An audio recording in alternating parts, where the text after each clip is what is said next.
self-aware and you understand that it's not, really your impressive title that earns your respect. It's your behavior. It's your behavior. Think about it. Your team members are working in their current capacity for lots of reasons. It could be as simple as putting food on the table for their families. Your fancy title, it might be impressive and important to you and your family and your esteem, but it really doesn't inspire other people to produce quality work or to invest in your vision. And so the truth is people who say one thing and do another, they lose credibility. Welcome to another episode of the Better You Leadership Podcast. This is a live recording, and today's topic is 4 ways to adjust the habit of leading through intimidation. Really, every day we have a choice and we have a chance. And so we have these opportunities to do what's right. So within the Better You community, we focus on showing up for ourselves first and then, leading and supporting, serving others from the overflow. And some of those things we have to make sure we understand is boundaries. And so welcome to another episode of the Better You Leadership Podcast. My name is Angela M. Odom, and I am so happy to be here with you. I teach women how to lead themselves and others, and also how to manage processes. I'm the founder of the Better You Leadership brand, and today's topic, I believe, is what we should talk about, right? So if you believe, as I do, that all behavior is purposeful, you're acting in a certain way because it benefits you, it helps you in some way. And so we should consider that someone who chooses, because every day we have a choice and a chance, someone who chooses to lead through intimidation, it's getting something from that, right? Generally, they are doing it and it's some kind of way boosting their fragile ego, or it feeds into their imposter syndrome. Some of the behavior may appear as like put downs. It might be condescending. They might be over talking you. Sometimes they be towering over you, shaking hands so that it hurts, want to show some kind of physical power. And then it could be friendly licking touches that are not welcome at all, right? And you just have to sit back and say, well, wait, first of all, why am I putting up with this foolishness? And sometimes people intimidate with their words. There are others who choose to do so with actions like transferring you or firing you. And, you hear it. They are loud about it, right? And then sometimes people use silence as a technique. I had a boss who would ignore me when I did not do exactly as she wanted. I was, I served in the Army for 27 years, retired in 2015, and now I work with a lot of nonprofits, other organizations, community-focused organizations, and it is so interesting to me how people will attempt to intimidate me. And I'm just like, oh, that's not going to work. Right? And so you want to recognize what's going on in front of you. But I had a boss when I was serving in the Army. She would ignore me and my peers when we did not behave or do exactly as she had instructed. She did not like innovation, which is so crazy to me, right? We're going to make things better, but this is the way we've always done it, and this is the way we will continue to do it. She would also, attempt to humiliate us. So my peers and I, we would question her tactics. We would talk about it, and we were like, "What is that about?" Right? And so for me, I just think she had low self-esteem, and she really didn't have the courage to appreciate others. and she was insecure. And what was very clear to me was that she was not invested in my success or the success of my peers unless it benefited her. Right? Unless it benefited her. So you have to think about why people are doing whatever it is. And so we're talking about today 4 ways to adjust the habit of leading through intimidation. So you might be the one who is exhibiting these behaviors. You're doing it. You're treating somebody else in this manner, or you're on the receiving end of it. And so you may have seen or heard about the TV series Fear Factor, where they'll people be on roller coaster rides, or they might be doing something that's thrilling and fearful at the same time. Whole bunch of spiders on them, all that kind of stuff, right? So this might be something that you want to watch on TV, but just think about someone living with that type of fear, and they need the paycheck, or they think they need this position to get them, the credibility on paper that they need to move to the next level, or they simply are just doing what they do, and here this new manager shows up and is a terror, right? So even though it might be thrilling to you to see someone that is fearful of your tactics, it's not sustainable and it's not right, right? So what you want to do is to consider, um, why you would think that might be a motivator. It might be a motivator short term, to be quite clear. It could be intimidating someone could be a motivating factor to get something done when there's safety, when someone's life is in danger. That type of thing. You might do it. If it's a kid that's going into the street or something, get back over here, stand there, whatever. That might be one thing. But as a matter of course, then it just shows who you are, right? So some of the things to consider, 4 different types of fear that really can damage your own effectiveness. And then there's some things that I want you to consider, ways to avoid them. So there might be fear of missing out. That might be what you might be experiencing, right? Fear of missing out, FOMO, FOMO. You might think you're missing out on something because your boss, your manager, might be including others in outings or in conversations, or in projects, and your own self, you might be, like, I'm missing out on this opportunity to move forward in my career. And it also leads to like unnecessary stress. You might, some of these bosses, some of these managers want their team they want to pit people against one another. They believe that might inspire them to work harder. And it does, but just think about the culture itself, the nature of the people that are behaving in that manner, some kind of rivalry that you, the manager, have created. And so you might be, good for competition on the short run, right? But guess that FOMO, fear of missing out, for all of us, it just takes up too much time and headspace, right? And what does that mean? You're really not working on a task that uh, might be better for the overall organization. So fear of missing out, or for yourself, right? Fear of getting in trouble. You might be just worried about negative consequences, and you're like, you know what? I'm not taking any chance, and I'm like not taking any risk. I'm not doing that. I'm doing just this. I'm gonna stay right here in my little box. And so this right here is this whole cowardice, right?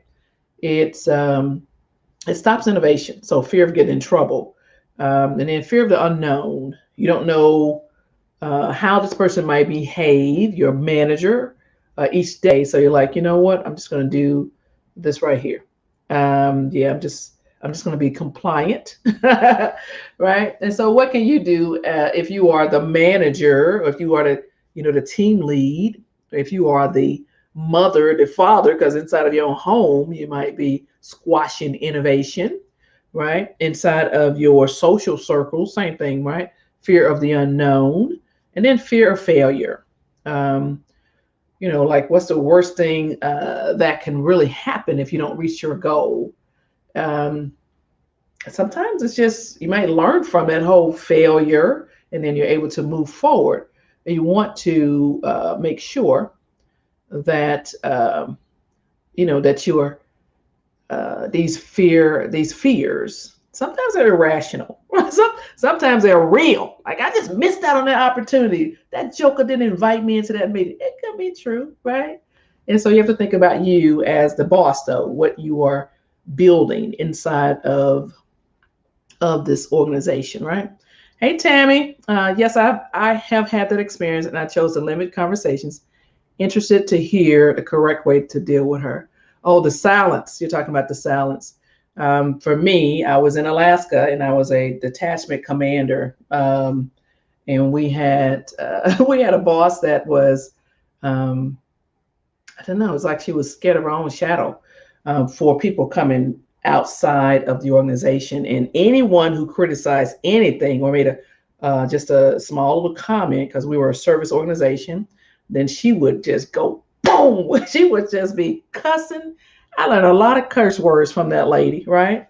I learned a lot of curse words because she would use them liberally. And they were towards me. And so what I found was the way I dealt with it, I already did not need her validation. Her boss thought highly of me, right? And so I would make sure that her secretary, my boss's boss secretary, I was in had a very good relationship with her, and so I'd invite her down. That's what I did all those years ago. I invited my big boss down, and my big boss would, walk around and say all these complimentary things. And so that's what I did. I just, for me personally, when I was being shouted at, cursed at, put down, I recognized that my boss was small. And the more she talked, the more she demonstrated this type of behavior, the smaller she got to me in my eyes. As far as credibility and trust, I knew I couldn't trust her, right? And so I knew for myself what I had to do for my career, and I did it, right? And oh, by the way, I would attempt to have a conversation with her, and I would not be heard. So I stopped, right? And I got myself out of that job. I called the managers, the um, assignment managers, and I got myself out of that job earlier than would have been necessary because it was just not healthy for me, right? So I don't know the right way. I just know what I did at that time, and it's been a few years back. So I've worked with, and actually I left that position and went to a position where hazing was a way of life. And what did I do in that one is I did my job, kept my head down, and in the military, you know for sure that you're going to be in a position at a location for a certain amount of time. And I think the best thing that I realized was that these people who were using this intimidating behavior, these types of things, they couldn't really hurt me or stop me. They were jealous that people responded to me in a positive way, and that the work that I put out was it was good, right? And so they took credit for the work. They all took credit for the work, but they didn't want to keep me in my spot. I think they saw me as, I guess the thing would be like, you are intimidated. I'm not intimidating, right? And so that's some of the other part of that. But that's a whole different topic. So Tammy, welcome, welcome, welcome, welcome. We want to get to the 4 ways to adjust the habit of leading through intimidation. Sometimes you know, you run into these people who have some kind of false sense of power because their higher level managers have said to them, I need results. I want to when I look at the numbers, I want them to be up. I want the customers to be happy. but they have not trained or taught the people how to lead others, how to manage through crisis or change. They simply conferred power to people with low self-esteem and that are not trained properly to lead others, to inspire others, to get things done through others by inspiring and encouraging and empowering and delegating and trusting, as opposed to the other part. So the healthy way to do it, right? And so really healthy people grow their muscles throughout life. You might try something that don't work, and then you're able to learn from that. And that's how you might build your confidence in that particular area. And in this traditional top-down business framework, sometimes there are different goals, and some of those goals are associated with punishment and rewards. And so that personal growth is not taken in consideration because you're like, I've got to get this done, and you're in my way. So just do it like I told you to do it. Or if you come with a new idea, it's like, I don't want to hear that. Whatever it might be, might not be your situation. And so sometimes these types of people, they're in the mode of, let me teach you whether you like it or not. I want you to do it my way or the highway. And so sometimes this is fear-based management, right? Fear-based management. They're afraid, and guess what? They're attempting to make sure that you are afraid also. And sometimes you might hear them talk in terms of friend and foe, friend or foe. This whole fear-based management style, it's you're seeing people as predators or not doing the right thing. You might also hear them talk about all their job titles, their big staff, then their vehicles. That's what you might hear, trophies. You might hear those things. They're not about to step outside of the box because they're living through some sort of fear-based management style. And so if you're thinking, well, wait a minute, that's my boss. You want to, for yourself, you want to manifest the right mindset yourself. The way to deal with someone, an intimidating leader, is to make sure that you have a good positive mindset, that you have a good self-esteem, that you know who you are and whose you are, that you're not validated by this person, right? Right? You understand that? So you don't have to be a reflection of them. You'll be a reflection of yourself. And so you want to make sure that you are practicing direct and concise communication, direct and concise. You don't want to give this person, the belief that what they're doing is working, that you are actually intimidated. You have that thing like, don't let them see you cry, right? So you want to communicate with your intimidating leader, your boss. You want to, you might want to plan or rehearse. If you have some kind of conversation or meeting with this person, with these people, you might get a friend and like practice. Hey, this is what I'm going to say. Does it sound good? That kind of thing. So you might say things like, well, I think, whatever you think, I appreciate the feedback, but I don't really agree with that. And then let me get back to you on that. Let me get back to you on that. It gives you space to think about what you want to say. Or you might want to say, well, here's what I can do. And another thing you might say is, I understand your position. Here's mine. Right? And you always want to maintain your professionalism, right? You do. And I will say that I have been cursed out using real curse words, and I myself have cursed right back. I'm going to tell you that's not really a good look. You don't want to talk behind your bad, intimidated manager's back. It's going to get back to them, right? Don't do it. no gossiping, no yelling, losing your own temper. That's easy to say, but I'm just telling you, it will get back and it might be worse. And you want to lead by example yourself. You lead by example. You, demonstrate to your own team, right? Because that's what we're doing. We're talking about how to lead yourself and how to lead others. And you want to make sure that um, you're doing the right thing, treating people with dignity and respect, regardless of what this other person is doing. And you want to make sure that um, this person, for whatever reason, is dealing with this. It's not really your issue unless you buy into it, that you believe you are less than, that you believe that you should be talked to in this manner or dismissed in this manner. So sometimes it's okay to dust off your resume. But if you are the person, right?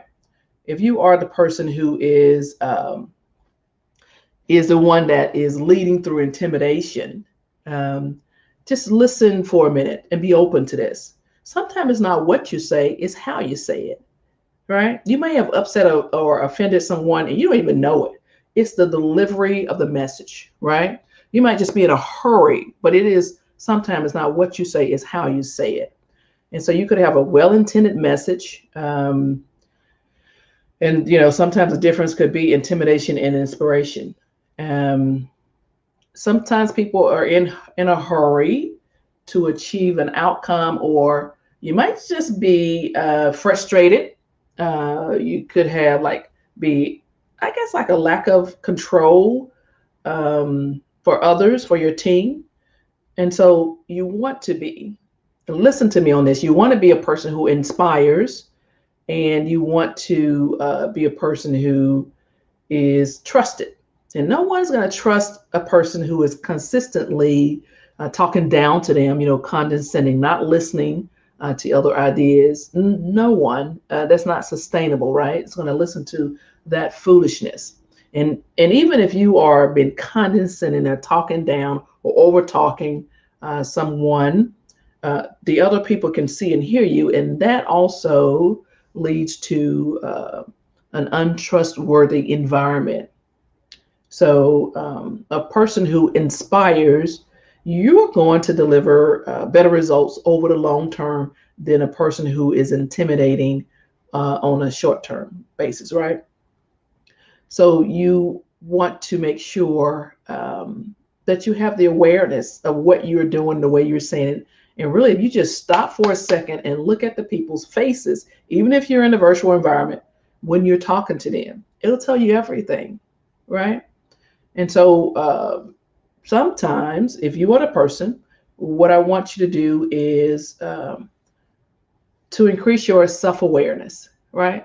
Increase your self awareness. So it would be like you're a fly on the wall, and you can imagine what a person may have just said in response to you and what you've done or said. And if you are doing what you said you would do, you're being consistent in your behavior. And then you are committed as much as you want them to be committed. You you want them to work until midnight on something, and you are not, right? So you can just step back for a minute and just think about uh, your own, how you can increase your self awareness. And then you want to practice mindfulness. Mindfulness.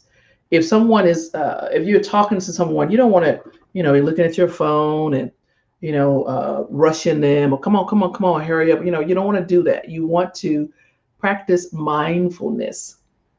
Um, so let me just share this technique of mindfulness.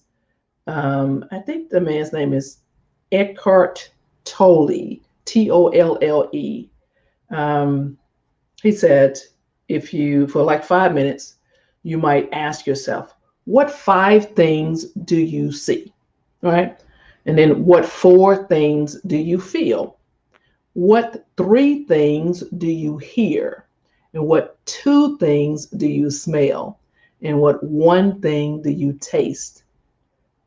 Right? That's just a way to practice mindfulness. And the other thing just comes to mind is um, unease, anxiety, tension, stress, worry. These are all forms of fear, and they're caused by too much future and not enough presence. You want to be presence. You want to be present in a moment when you are engaging with others. That builds trust. If I'm talking to you and you're looking to the side, or your little answer, or you're playing with your keys, or that, I'm just like, okay, I'm not important to this person. So just think about practicing mindfulness. Um, Another thing to consider is that guilt, regret, resentment, grievances, sadness, bitterness, and all forms of non forgiveness are caused by too much past, right? And not enough presence. So, anytime you want to, you're thinking about how you have come off to somebody, just go back and think if you were present in a moment when you were talking to them. Oh, by the way, one of the things I always say is I'm learning how to shut my big old mouth and listen more, right? And sometimes people are talking a bunch of foolishness. So you will have to learn tools to guide the conversation back, focus on that, be respectful, right? Another thing to consider is you want to approach all situations with kindness and compassion. Even you can be passionate. You can be passionate about a situation. You can be direct and firm and still be kind. Like, I don't have to curse you out or talk down to you. I don't have to do that. I don't have to push up on you. I don't have to do that. I don't have to do that. And the other thing is to swap judgment with curiosity. So I believe people wake up in the morning and with the intention of doing the right thing. And when they don't, sometimes it leads to retraining. You have to train people. And once you know that they're trained on whatever that is, then you might have to actually put that stuff in writing, right? You have to do that. But the very first thought, I want to lead with curiosity as opposed to judging and thinking that people are not doing the right thing on intentionally, right? No one's here to set me up. That's not the life I lead, right? And so let's go. The other thing is just let's go with that mindset of um, people wanting to commit and have the investment in completing the task just as you do. And then the reality of a situation is sometimes people are just they have so many other things going on. They're not focused where you need them to focus. There are some other techniques you can use for that. Um, so you want to really allow people to be different and let go of right and wrong. This is the only way to do things. There's multiple ways to do things. Make sure that, whatever the way in which people, you yourself, are behaving is, in line with the policies and procedures of your organization. But within those confines, it's okay to be different. It's okay to be different. So really, you're on a road from being an intimidator to an inspirer, and it's going to be uncomfortable. It's going to be uncomfortable, and you're going to learn more about yourself. And I would tell you that that is okay to learn more about yourself. So you want to make sure that if you are the person who is, treating people like crap, and you're wondering why the results, their productivity is low, then the first thing you want to do is you want to look at yourself. That's the first thing you do is you look at yourself, and then the way in which you are communicating.